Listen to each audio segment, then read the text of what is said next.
Ang tanong ng isa nating taga-subaybay, ang diamond daw ba kapag nabasag ay pwede ulit tunawin upang buuin?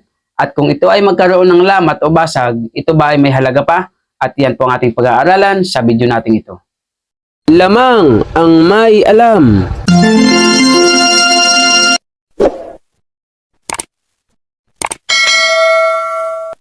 Magandang panahon po sa inyo mga kaibigan ko. Dito po sa ating channel, More Than Treasures. Kumusta po kayong lahat? Naway na sa mabuti kayong kalagayan at lagi pong ligtas sa anumang sakit at karamdaman. Sa video natin ito ay ating sasagutin at bibigyan paliwanag ang katanungan ng ating masugid na taga-subaybay. Ngunit bago po yun, shout out sa ating taga-subaybay na si Victor Prak, Sanico at Bubit Sakete. Ito naman po ang inyong lingkod, More Than Treasures, na sa inyo lagi nagpapaalala sa anumang hamon ng buhay, laging lamang ang may alam. So sagutin po natin ang katanungan ng masugid nating taga-subaybay. Ang sabi niya po ay ganito. Tanong ko, Lods, para sa nakararami, parang bubog din ba ang diamond na nahuhulma? Kasi ginto, ganun, di ba? Natutunaw at balik ulit sa bagong modelo. Yung diamond kasi, yun nga ang topic. Paano kung nabasag siya? Wala na siyang kwenta kasi basag na. Di naman pwede gamitan ng may tiban. So, tinatanong po dito ng isa nating taga-subaybay na kapag daw po ba ang diamond ay nabasag, pwede daw po ba itong tunawin, hulmahin upang mabalik sa dati or mabuo muli. Ngunit sasabihin ko po ulit sa inyo na ang diamond po ay nabuo ito dahil po sa sobrang init sa ilalim ng lupa. At yan po ay lumalaki sa pamagitan po ng sobrang init ng lupa. Kung ang diamond ay nabuo dahil sa init, hindi rin pwedeng tunawin sa pamamagitan ng kahit anong init o apoy. Kaya po ang diamond, kapag yan po ay nadurog, hindi po yan katulad ng ginto, hindi po yan katulad ng bubog na pwede mo ulit tunawin at buuing muli. Ngayon, sa katanungan naman po na kung may halaga pa daw po ba ang diamond kapag nabasag na, yan po ay may halaga pa rin. Ngunit, hindi na po ganun kataas sa dati na wala siyang sira o wala siyang basag.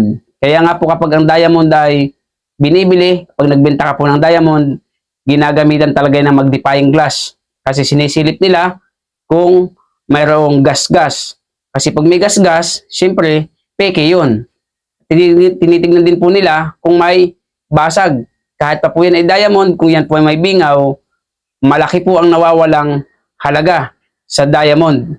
Sapagkat ulitin ko po kayo sa inyo, hindi po ito tulad ng ginto na pwede mong ipalis, pwede mong lihain para mawala yung kanyang mga bingaw o gasgas. At hindi rin po ito pwedeng tunawin sapagkat hindi nga po kayang tablan ng kahit anong apoy ang diamond. Kaya pag ito'y nabingawan, bumababa na po ang presyo. Kasi yung nagtanong na yan ay nag-send po siya ng kanyang diamond, pinukpok niya daw ng maso, ngunit nabingaw lamang yung pinakandulo, yung matulis na bagay. Siguro, pati hayaan niya ng kanyang pukpukin ng maso, kaya natanggal po yung pinakang tulis sa dulo. Siguro, hindi niya napapanood yung video natin na maso versus diamond. Ano po? Kaya naniwala siguro siya sa mga sabi-sabi na ang diamond daw ay napakatigas at hindi nababasag. Kaya minaso niya at nabingaw yung pinakang tulis nito sa ilalim. Kaya po, para sa kaalaman ng bawat isa sa atin, pag ang diamond po ay nasira na, hindi na po yan pwede pong tunawin upang hulmahin. Yan po ay kinakat ulit ng bago, ngunit dadalhin mo sa diamond cutter. Wala po dito basta-basta sa Pilipinas diamond cutter. Yung mga ganyang content, gagawan po natin yan banda-banda doon kapag malaki na po ang ating channel kung paano katingin ang diamond. So sa nagtanong po nito, nawa ay nakatulong tayo at sa mga nanonood, nalaman ninyo na kapag nasira na ang inyong diamond, hindi na po yan pwedeng tunawin. At kahit na po yan ay may bingaw o may damage, may basag, nabibili pa din po yan. Kaya lang, hindi na po mataas ang halaga niyan. So kung nagustuhan niyo po ang ating channel at bagong dating ka, pakisubscribe niyo po ang ating channel, pakihit ang notification bell, lagay niyo ay all upang lagi kayong update sa ating mga bagong videos. At kung nagustuhan niyo nga, paki-like and share. At kung may katanungan, comment po kayo sa ating comment section. Sa mga gustong mag-send na picture, meron po tayong FB page, More Than Treasure. Sa mga bagong dating, welcome po kayo sa ating tahanang More Than Treasures. At sa mga datihan na, maraming pong salamat sa inyong walang sawang pagsuporta. See you in our next video. God bless po. Lamang ang may alam.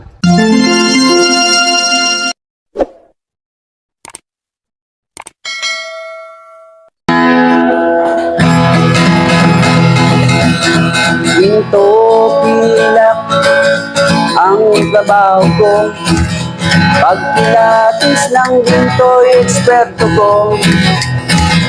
Kung sa mga kabisado ko, alam ko ang peke at totoo. Ako ay isang masayang ng ginto. Alam ko ang tunay at totoo. Kung usapan ay alas lang, yan ay kaya nating patunayan. Ako ay alahero at asayer ng ginto. Alam ko ang tunay at totoo.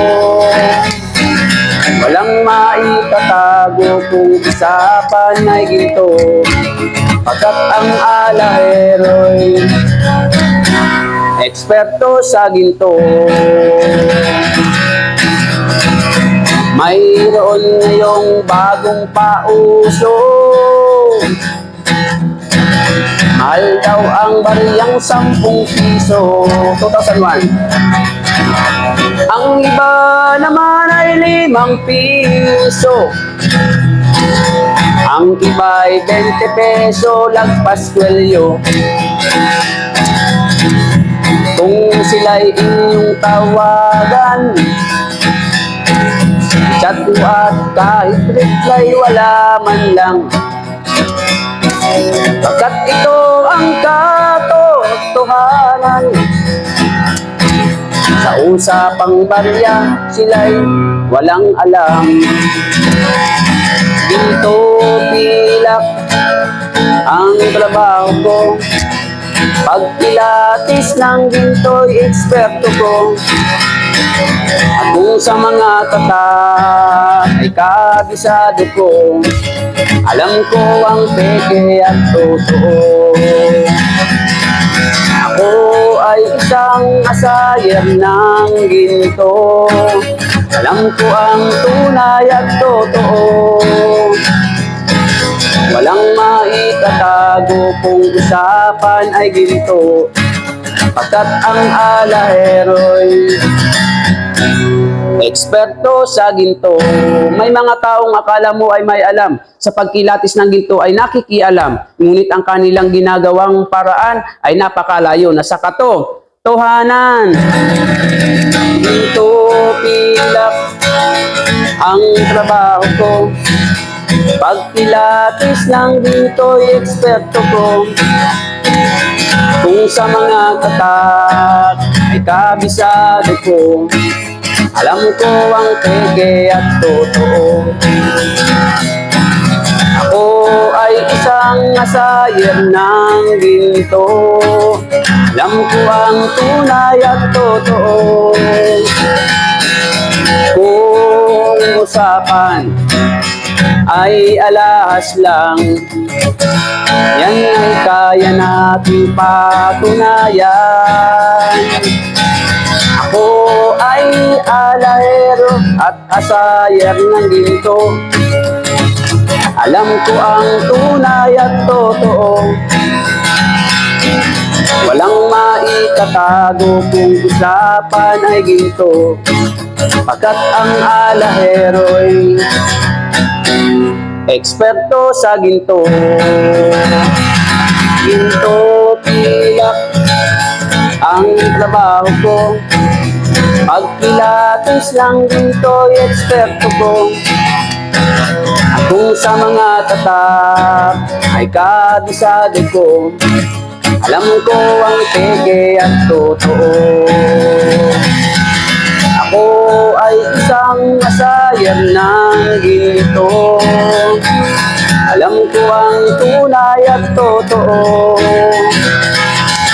Walang maitatago kung usapan ay ginto, pagkat ang alahero'y eksperto sa ginto. Pagkat ang alahero'y eksperto sa ginto.